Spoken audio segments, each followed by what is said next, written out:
घर बनाना हर व्यक्ति का सपना होता है। लेकिन सोचिए, आपने अपनी जीवन भर की कमाई लगाकर एक जमीन खरीदी और बाद में पता चला कि वह जमीन किसी और के नाम है। उस पर कोर्ट केस चल रहा है या फिर सरकार की जमीन है।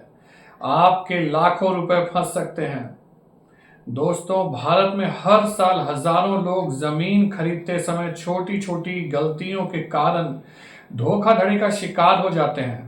नमस्कार दोस्तों, मैं सिद्धांत स्वागत करता हूं आपके अपने चैनल लीगल ज्ञान में। आज की इस वीडियो में मैं आपको ऐसी 5 जरूरी बातें बताने वाला हूं जिन्हें जमीन खरीदने से पहले जरूर जांचना चाहिए। अगर आपने ये 5 बातें जांच ली तो जमीन खरीदते समय होने वाली अधिकांश धोखाधड़ी से आप बच सकते हैं। तो वीडियो को अंत तक जरूर देखिए। पॉइंट नंबर 1, जमीन का मालिक कौन है। सबसे पहली और सबसे जरूरी जांच यही है।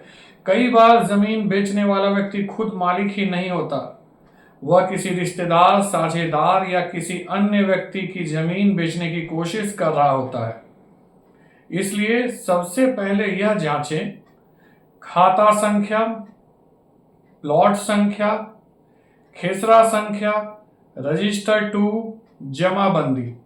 इन दस्तावेजों में मालिक का नाम देखिए। अगर दस्तावेज में नाम और जमीन बेचने वाले व्यक्ति का नाम अलग है तो सावधान हो जाइए। उदाहरण के तौर पर मान लीजिए रामलाल आपको जमीन बेच रहा है, लेकिन सरकारी रिकॉर्ड में मालिक श्यामलाल है, तो ऐसी जमीन खरीदना बहुत बड़ा जोखिम हो सकता है।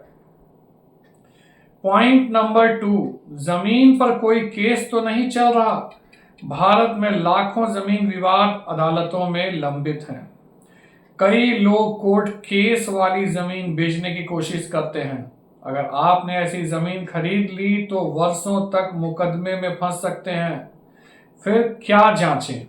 सिविल कोर्ट रिकॉर्ड, जिला न्यायालय रिकॉर्ड, राजस्व न्यायालय रिकॉर्ड, पारिवारिक विवाद, बंटवारा विवाद। उदाहरण के तौर पर मान लीजिए 2 भाइयों के बीच जमीन विवाद चल रहा है। उसी दौरान एक भाई जमीन बेच देता है। बाद में अदालत फैसला दूसरे भाई के पक्ष में दे देती है। ऐसी स्थिति में खरीदार परेशानी में पड़ सकता है।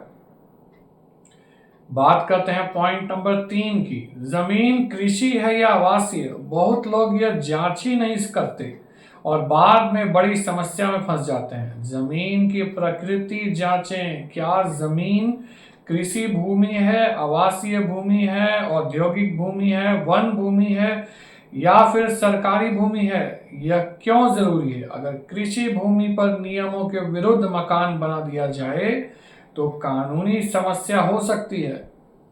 कुछ राज्यों में भूमि उपयोग परिवर्तन, लैंड कन्वर्सेशन आवश्यक होता है। उदाहरण, कई लोगों ने खेती वाली जमीन खरीद कर मकान बना लिया। बाद में पता चला कि भूमि का उपयोग परिवर्तन नहीं हुआ था। फिर उन्हें अतिरिक्त प्रक्रिया और खर्च का सामना करना पड़ा। अब बात करते हैं पॉइंट नंबर 4 की। जमीन पर बैंक लोन या बंधक तो नहीं। यह बहुत महत्वपूर्ण बिंदु है। कई बार जमीन मालिक बैंक से लोन लेता है और जमीन गिरवी रख देता है, लेकिन जमीन बेचते समय खरीदार को नहीं बताता। फिर आप लोगों को क्या जांचना चाहिए?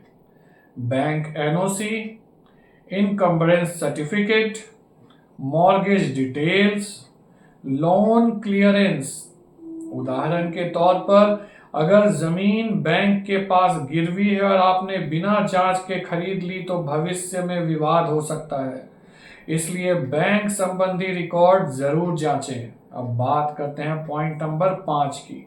जमीन का रजिस्ट्री रिकॉर्ड और म्यूटेशन जांचें। रजिस्ट्री होना और मालिकाना हक पूरी तरह स्पष्ट होना दोनों अलग बातें हैं। क्या जांचें? Sale deed, registry document, mutation, दाखिल खारिज, रेवेन्यू रिकॉर्ड्स और टैक्स रिसीप्ट। म्यूटेशन क्यों जरूरी है? म्यूटेशन से सरकारी रिकॉर्ड में नए मालिक का नाम दर्ज होता है। अगर म्यूटेशन नहीं हुआ है तो भविष्य में विवाद की संभावना बढ़ सकती है।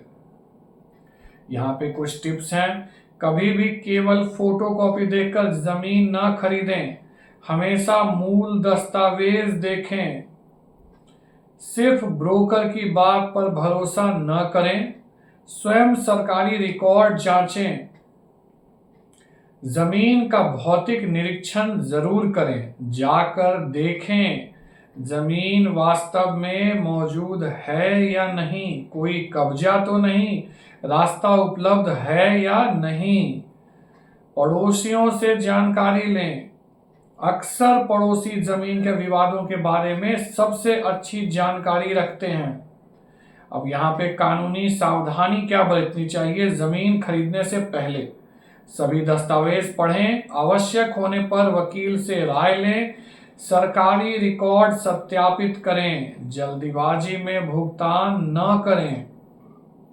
तो दोस्तों, जमीन खरीदना जीवन का बड़ा फैसला होता है, लेकिन सिर्फ थोड़ी सी सावधानी आपको लाखों रुपए के नुकसान और वर्षों के कानूनी विवाद से बचा सकती है।